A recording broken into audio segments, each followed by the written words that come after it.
America और Iran अपनी 50 साल पुरानी दुश्मनी को खत्म करेगा?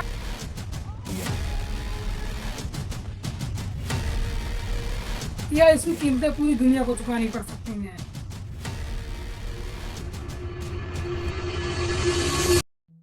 एक वक्त था जब अमेरिका और ईरान एक दूसरे के दुश्मन नहीं बल्कि बहुत ही करीबी दोस्त हुआ करते थे। अमेरिका ईरान को आर्थिक मदद देता था और दूसरी तरफ ईरान अमेरिका के लिए मिडिल ईस्ट में सबसे महत्वपूर्ण देशों में से एक था। लेकिन फिर ऐसा क्या हुआ कि जो देश कभी एक दूसरे के इतने करीबी हुआ करते थे, आज वो एक दूसरे के बिल्कुल खिलाफ खड़े हैं। आखिर ऐसा क्या हुआ? क्या इस दुश्मनी की शुरुआत सन 1979 की ईरानी क्रांति से हुई थी या इसकी जड़ें इससे भी ज्यादा गहरी थी? और आज जब इन दोनों देशों के बीच का तनाव फिर से अपने चरम पर पहुंच चुका है, तो क्या सिर्फ इसकी कीमतें ईरान और अमेरिका ही चुकाएगा या इसकी कीमतें पूरी दुनिया को चुकानी पड़ सकती हैं? इस कहानी की शुरुआत होती है 1950 के दशक से। उस समय जब ईरान में शाह मोहम्मद रजा पहलवी का शासन था और शाह अमेरिका के सबसे करीबी सहयोगी थे।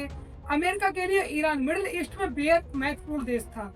इसकी सबसे बड़ी वजह थी तेल।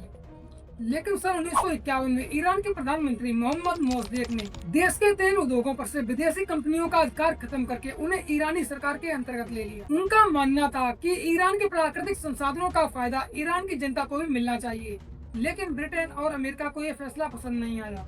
1953 में गुप्त अभियान के चलते मोसदेक की सरकार गिर गई और शाह की सरकार फिर अपने सत्ता में आ गई। ईरान के बहुत से लोगों ने इसे अपने देश की राजनीति में विदेशी हस्तक्षेपों के रूप में देखना शुरू कर दिया और फिर यहीं से ईरान का अमेरिका के खिलाफ गुस्सा बढ़ने लगा। और फिर आया साल 1979 जब ईरान में शाह के खिलाफ एक बहुत बड़ी क्रांति हुई, जिसके बाद शाह को देश छोड़ना पड़ा और उसी समय आयतुल्लाह खुमैनी के नेतृत्व में एक नई इस्लामी सरकार सत्ता में आई। अब ईरान ने अमेरिका को अपना विरोधी मानना शुरू कर दिया था और उसी साल 4 नवंबर सन 1979 को तेहरान के एक दूतावास पर कब्जा करके 50 से ज्यादा अमेरिकी नागरिकों को बंदी बना लिया गया और ये संकट पूरे 444 दिनों तक चला, जिसके बाद अमेरिका और ईरान के रिश्ते लगभग पूरी तरीके से टूट चुके थे। जिसके बाद अमेरिका ने ईरान के खिलाफ कड़े प्रतिबंध भी लगाए, लेकिन फिर भी ईरान ने अमेरिका के प्रभाव का विरोध करना जारी रखा। लेकिन इन दोनों देशों के बीच की लड़ाई कभी सीधे युद्ध के रूप में नहीं हुई। इसमें मिडिल ईस्ट के अलग अलग देशों में उनके समूह और समर्थक आमने सामने आते रहे, जिसे परोक्ष युद्ध कहा जाता है। यानी दो बड़े देश आपस में सीधे लड़ने की बजाय दो अलग अलग समूहों के रूप में अपना प्रभाव दिखाने की कोशिश करते हैं।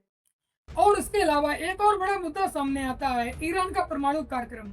ईरान का कहना था कि उसका परमाणु कार्यक्रम सिर्फ शांतिपूर्ण कार्यों के लिए है, लेकिन अमेरिका सहित कई पश्चिमी देशों को ये डर था कि ईरान परमाणु हथियार बनाने की क्षमता को हासिल कर सकता है।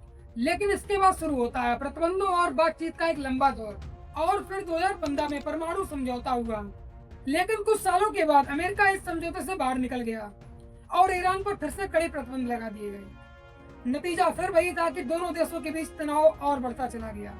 और फिर आया जनवरी 2020। बगदाद में अमेरिका के एक ड्रोन हमले में ईरान के सबसे प्रभावशाली सैन्य कमांडरों में से एक कासिम सुलेमानी मारे गए और यहीं पर हालातों ने एक नया मोड़ ले लिया। ईरान ने इसे अपने खिलाफ एक सीधा हमला माना और इसके बाद ईरान ने इराक में स्थित अमेरिका के सैन्य ठिकानों पर मिसाइली हमले कर दिए। दुनिया को डर था कि अब ईरान और अमेरिका सीधे आमने सामने युद्ध करेंगे, लेकिन उस समय दोनों देश एक बड़े युद्ध से पीछे हट जाते हैं। हालांकि उनके बीच का भरोसा पहले से बहुत ज्यादा कमजोर हो चुका था।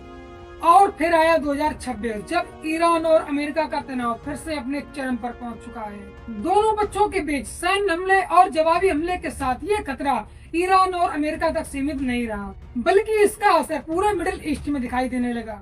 लेकिन इस संघर्ष का सबसे बड़ा डर था स्ट्रेट ऑफ हॉर्मुज, जो दुनिया के सबसे महत्वपूर्ण रास्तों में से एक था, जहाँ से हर दिन बड़ी मात्रा में गैस और तेल की सप्लाई इसी रास्ते से होकर के दुनिया के अलग अलग देशों तक पहुँचती है। लेकिन जैसे जैसे अमेरिका और ईरान के बीच ये तनाव बढ़ा, तो इसका असर स्ट्रेट ऑफ हॉर्मुज पर भी दिखाई देने लगा, जिसके कारण तेल और गैसों को ले जाने वाले जहाजों की आवाजाही बुरी तरीके से प्रभावित हुई, क्योंकि यहाँ पर होने वाली थोड़ी सी भी रुकावट का असर पूरे मिडिल ईस्ट तक सीमित नहीं रहता, बल्कि इसका असर पूरी दुनिया पर पड़ सकता है, जिससे तेल की कीमतें बढ़ सकती हैं। और जायज सी बात है, जब भी तेल और गैसों के दाम बढ़ेंगे तो महंगाई भी बढ़ेगी, जिससे हमारी ग्लोबल सप्लाई चेन पर बहुत ज्यादा इफेक्ट पड़ेगा।